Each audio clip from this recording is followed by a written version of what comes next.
주께서 내 편에 계시지 아니하셨더라면, 주께서 내 편에 계시지 아니하셨더라면, 아멘. 주께서 내 편에 계시지 아니하셨더라면, 하나님은 늘 우리 편이시지만 중요한 것은 우리가 하나님 편이 되는 것이 더 중요하다, 이렇게 자주 말씀드리죠.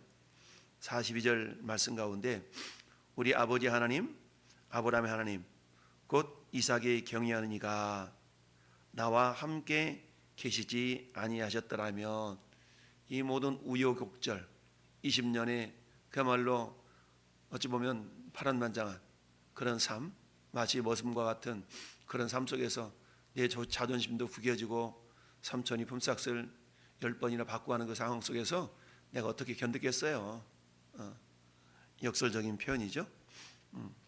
그래서 하나님 곧 이삭이 경외하는 이가 나와 함께 계시지 아니하셨더라면, 여러분 이 고백은 다윗이 시편 124편에서 하는 고백과 비슷한데, 우리 시편 이거 한번 찾아봅시다. 시편 124편, 시편 124편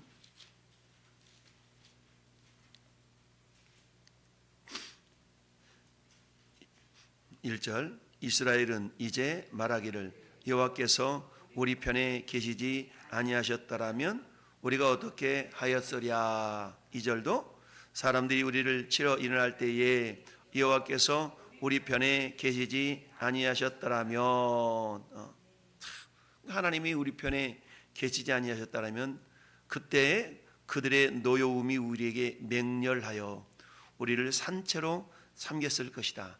근데 하나님이 우리 편에 계셨기 때문에 그렇지 않았다는 얘기고, 그때에 우리를 휩쓸며 시내가 우리 영혼을 삼켰을 것이며, 어떨 때 하나님 우리 편이 되지 않았을 때, 그때 넘치는 물이 우리 영혼을 삼켰을 것이다. 언제?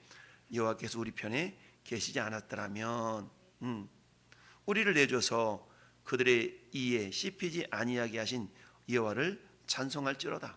예? 하나님 우리 편이 되어 주셨기 때문에 그렇다라는 얘기죠.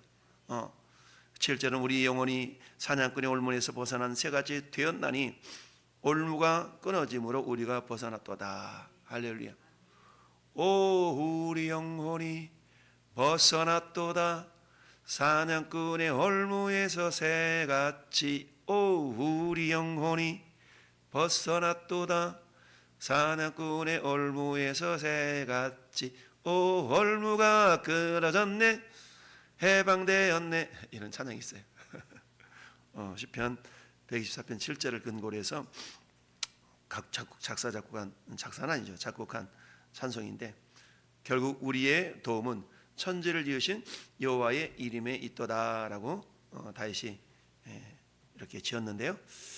자, 이 말씀과 동일하게 오늘 42절 말씀은 나와 여호와께서 나와 함께하지 아니하셨더라면 으로 고백하면서 그동안 삶의 많은 여정 가운데 하나님 함께 하셨다라는 것을 지금 고백하고 있습니다.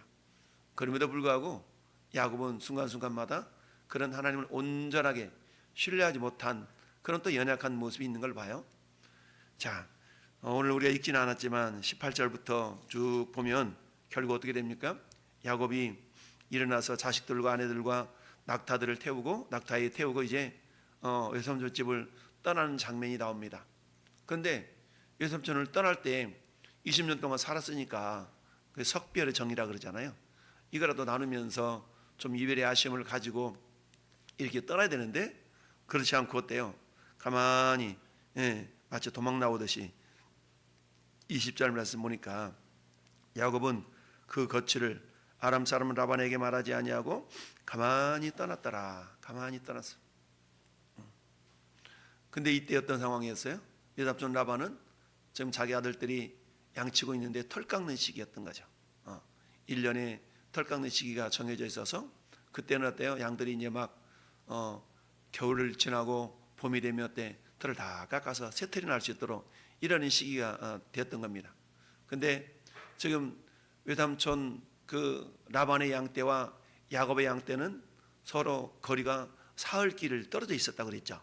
사흘 길을 떨어져서 혹여라도 자기가 그 기르고 있는 양떼와 야곱이 기른 양떼가 교배를 해서 아롱진 것, 얼룩진 것, 검은 것 이런 것이 태어나지 않도록 미리 수를 써가지고 그걸 다 골라내서 그걸 야곱 요거 가지고 한번 해봐 이러지 않냐고 그거를 전부 다 자기 아들들한테 맡기고 사흘길을 띄어서 이렇게 했으니까 야곱에게 있어서는 굉장히 어려운 조건 가운데서 자기의 재산을 불려나가야 될 그런 상황이었던 것이죠.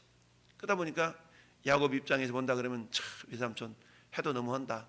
속으로는 그랬지만 막상 그것을 어떻게 말할 수가 없었던 것이죠. 그러다 보니까 외삼촌에 대한 서운한 감정도 있었을 거고 더 이상 내가 이곳에 있어 안 되겠다 이런 마음을 품었을 때 하나님이 나타나셔서 뭐라고 그래? 13절에 나는 베델의 하나님이라 네가 거기서 기둥에 기름을 붓고 거기서 내게 서원하였으니 지금 일어나 이곳을 떠나서 내 출생지로 돌아가라. 하나님 말씀이 있었던 거죠. 그래서 야곱은 말씀에 순종하여 떠나기는 떠났지만 그래도 이삼촌의만큼은 그동안 나를 이렇게 했으면 인사치리라도 참 길러줘서 부금 거두어줘서 고맙소 라고 해야 되는데 얼마나 서운했으면 인사도 하지 않고 그냥 떠났겠어요. 근데 어때요? 이 소식이 사흘 만에 라반에게 알려진 거죠. 사흘 만에. 왜 사흘거리 있으니까 사흘 만에 알려진 거겠죠. 그 집안에는 모습들도 있었을 거고 그러지 않았겠어요? 그러니까 이 야곱이 떠난 모습이 외삼촌에게 드디어 이제 종들이 달려가서 사흘길 떨어져 있는 외삼촌 라반에게 들려졌겠죠. 그러니 외삼촌 라반 나름대로 어떤 마음이 들었어요? 이것 봐라 괘씸하게 나한테 말도 않고 가? 이렇게 해가지고 어때요? 23절 보니까 라반이 그의 형제를 거느리고 7일 길을 쫓아 길랏 산에서 그에게 이르렀다. 그러니까 라반은 한마디 하면 낙타타고 달려오는 상황이고 야곱은 그동안 자기가 만들어놨던 그 재산들을 가지고 서서히 가야 되니까 걸어가는 자 앞에 달려가는 사람이 오니까 이제 어때요? 7일 만에 결국 붙잡히고 만 거죠. 그랬는데 어때요? 이놈의 자식 잡히게 한번 해봐. 지금 이러고 온 거예요. 그런데 하나님께서 밤에 꿈속에 라반에게 나타나서 너 임마 야곱 만나거들랑 너 아무 소리 하지 마. 너 좋은 말이니 나쁜 말이든지 어떤 말도 하지 말았지. 참 이러고 있는 겁니다. 하나님께서 이 야곱을 위하여서 라반에게 나타나서 해코지하지 말라고 지금 경고를 주신 거죠. 자, 그랬더니 다른 말을 할 수 없고 이제 서운한 감정을 표현하는데 라반이 야곱에게 이르되 26절에 네가 나를 속이고 내 딸들을 칼로 사로잡힌 자같이 끌고 갔으니 어찌 같이 하였느냐. 이 말도 틀린 말이죠. 끌고 간 것도 아니고 야곱이 유삼촌을 속인 것도 아니고 그야말로 어때요? 자기가 최선을 다해서 자기 재산 증식하는 데 최선을 다한 거 아니겠어요? 야곱을 속인 것은 오히려 유삼촌 라반이 10번씩이나 속였던 상황인데 그러지 않습니까? 그러면서 내가 즐거움과 노래와 북과 수금으로 너를 보내겠거늘 어찌하여 네가 나를 속이고 가만히 도망하고 내게 알리지 않았냐. 이별의 정, 그 말로 잔치라도 베풀고 이렇게 보내주려고 했는데 이렇게 지금 이것도 마음이 없는 말이죠. 그래서 내가 너를 해할 만한 능력이 내 손에 있지만 너희 아버지 하나님이 어젯밤에 내게 말씀하시기를 너는 삼가 야곱에게 산악간에 말하지 말라 하셨느니라. 이러면서 이제 자기가 성질을 죽이고 있다는 걸 표현하고 있는 거예요. 그렇지만 내심 아쉬움을 말하고 있죠. 그건 그렇고 왜 드라빔을 도둑질해 갔어? 지금 이렇게 말하고 있어요. 그래서 가기는 갔는데 왜 도둑질해 갔냐? 30절에 네가 네 아버지 집을 사모하여 돌아가는 건 좋지만 어찌 내 신을 도둑질하였느냐. 신. 그러니까 이 드라빔이라고 그래가지고 자그마한 그런 어떤 우리로 말하면 수호신이 그 마스코트라고 표현하죠. 이런 것들이 그 당시에는 있었던 거 보죠. 그러니까 라반은 하나님을 섬기기보다는 이 우상을 더 의지하고 신뢰했던 그런 우상 숭배자였던 걸 봅니다. 이와 반면에 야곱은 이미 하나님을 경험했고 하나님께서 베델에서 맺으셨던 그 언약을 늘 기억하는 그런 삶을 살았음에도 불구하고 어때? 삶의 현장 가운데 때로는 어때요? 자기가 너무 힘들고 어려울 때마다 때로는 하나님 정말 이러실까요? 라고 하나님 온전하게 신뢰하지 못한 그런 부분이 있는 것은 왜 그래요? 지금 외삼촌을 떠나는 상황 속에서 하나님이 함께하고 있음을 절대적으로 신뢰했다면 어때요? 그런 위험을 무릅쓰고라도 어때요? 외삼촌한테 말을 하고 이렇게 나왔어야 되는데 그렇지 못한 것을 보면 야곱도 어때? 한편으로는 하나님을 신뢰하면서도 인도하시고 지키시는 보호하시는 하나님을 100% 신뢰하지 못하고 있는 것을 봅니다. 자, 그래도 하나님은 어때요? 그런 상황 속에서 여전히 하나님이 누구 편이 되어주셨어요? 야곱 편이 되어주신 것이죠. 이처럼 하나님은 항상 야곱 편이 되어주셨지만 문제는 야곱이 100% 하나님 편이 되지 못했다라는 걸 우리가 알 수가 있어요. 그 위대한 링컨 이야기 했지 않습니까? 링컨이 전쟁터에서 모처럼 만에 이기니까 장군이 달려와서 그랬다고 하잖아요. 장군이요 드디어 왕이시 드디어 임금님 드디어 왕이 대통령. 그러면서 드디어 뭐예요?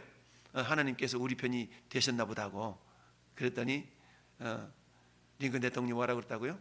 야, 지금까지 하나님 우리 편이 되었지만 문제는 우리가 하나님 편인지 아닌지가 문제인 거지. 라고 했다는 그 유명한 일화가 있죠. 야곱에게도 마찬가지. 하나님은 베델 이후에도 항상 야곱과 함께 하셨지만 그러나 야곱은 어때? 순간순간마다 그런 하나님을 향한 온전한 하나님 편이 되지 못했던 그런 연약한 모습을 여전히 보이고 있다라는 얘기입니다. 이 모습을 이제 언제 변화가 됩니까? 32장의 야복강의 씨름에서 변화가 되죠. 자, 어쨌든 이런 모습 속에서 이제 라반이 그 드라빔이 없어진 드라빔을 찾겠노라고 막 그러는데, 근데 실상 이 드라빔은 누가 훔쳐온 거예요? 라헬이 훔쳐온 거죠. 근데 이 라헬이 훔쳐온 이 드라빔, 근데 그것을 야곱에게 말하지 않고 라헬이 훔쳐왔기 때문에 야곱은 이제 모르는 상황인 거죠. 그래서 이리저리 다 뒤지는 가운데 이제 낙타 안장 밑에다가 다 깔고 앉고 라헬이 말하는 거죠. 내가 지금 생리가 나서 움직이지 못하니까 아버지는 좀 이해해달라고.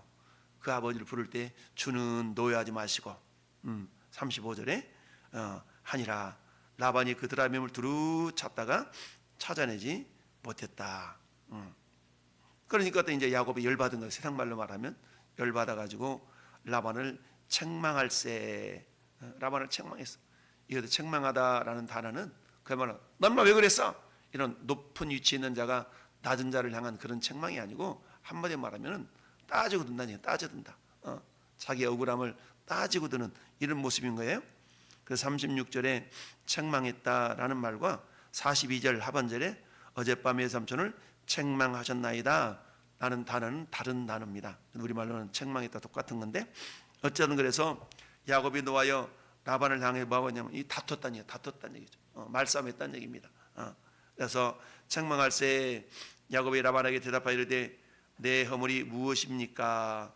무슨 죄가 있기에 외삼촌께서 내 뒤를 급히 추격하였나이까?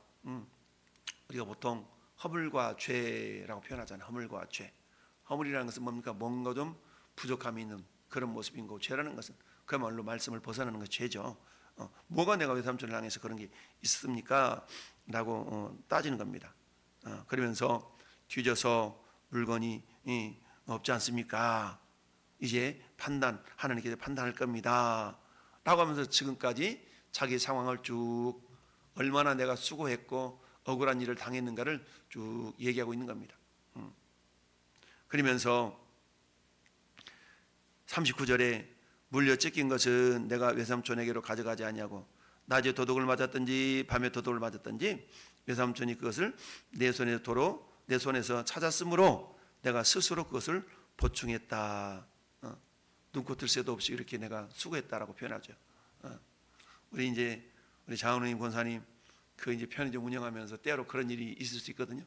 지금은 이제 알바생을 안 쓰지만 알바생 쓰면 이게 딱 근무 끝나면 정산하잖아요. 정산 삔다 그러면 어떻게 돼요? 물어내. 또 알바비에서 까. 대부분 그러거든요. 이 정산하는데 이 삐게 돼 있어. 이 정산을 잘못하면 비게 되면 그 빈 것을 됐다야 그냥 가라 이러지 않고 알바생들의 알바비에서 까게 되거든요. 그러니까 알바생들이 열심히 잘하다가 하나로 실수해버리면 이게 손해보는 경우가 많이 있어. 왕왕 있어. 그런 것처럼 야곱도 그런 거죠. 짐승이 물어가 그러면 어때?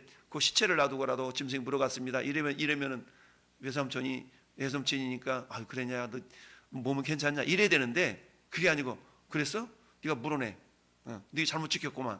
이렇게 해가지고 꾸역꾸역 외삼촌은 야곱한테 이걸 받아낸 겁니다. 그러니까 얼마나 한편으로는 서운했겠어요. 지키다 보면 그런 불가항력적인 그런 상황이 있을 수도 있는데 그런 것을 용납하지 않냐고 야곱에게 다 물어내라고 그랬으니까 야곱 입장에서 본다 그러면 참 해도 넘어온다 이런 생각을 가질 수가 있었죠. 왜냐하면 그동안 하나님께서 어떻게 야곱을 통해 복을 주셔서 이 라반이 부유하게 됐는가 이미 자기도 인정했음에도 불구하고 그런 일이 있었다는 얘기죠. 그래서 밤에 더위와 낮에 더위와 밤에 추위를 무릅쓰고 눈 붙일 겨를도 없이 지냈나이다. 이런 삶을 이런 삶을 사는 사람들이 많이 있죠. 오늘날에도 눈코 뜰 새 없이 세상 말로 말하면 먹고 살기 위해서 정말 이렇게 사는 사람도 있어요.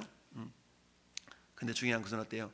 이런 와중에 야곱은 하나님을 의지하는 사람이었고 라반은 드라빔 우상을 숭배하는 사람이었다. 그러니까 하나님 보실 때는 어때요? 비록 라반이 주인과 같은 그런 모습이었지만 하나님의 축복은 누구한테 흘러갔어요? 야곱에게로 흘러가게 되었다라는 얘기입니다. 현실의 어려운 상황 속에서도 여전히 하나님께서 누구 편이 되어주셨어요? 야곱 편이 되어주셨다라는 얘기입니다. 다윗이 시편 124편에서 고백했던 것처럼 여호와께서 우리 편이 되어주시지 아니하셨더라면 이리 있을 텐데요. 여호와께서 우리 편이 되어주지 아니하셨더라면 오늘날도 마찬가지입니다. 하나님이 여전히 내가 너를 떠나지 아니하고 내가 너를 버리지 아니하리라. 어제 말씀의 제목 임마누엘 하나님 아니었겠습니까? 임마누엘의 은혜. 이런 것처럼 하나님 오늘도 우리에게 여전히 우리와 함께 하시죠. 그러나 문제는 뭐예요? 그런 하나님과 내가 여전히 함께하고 있음을 믿고 그 하나님 편이 되고 있는가라는 사실입니다.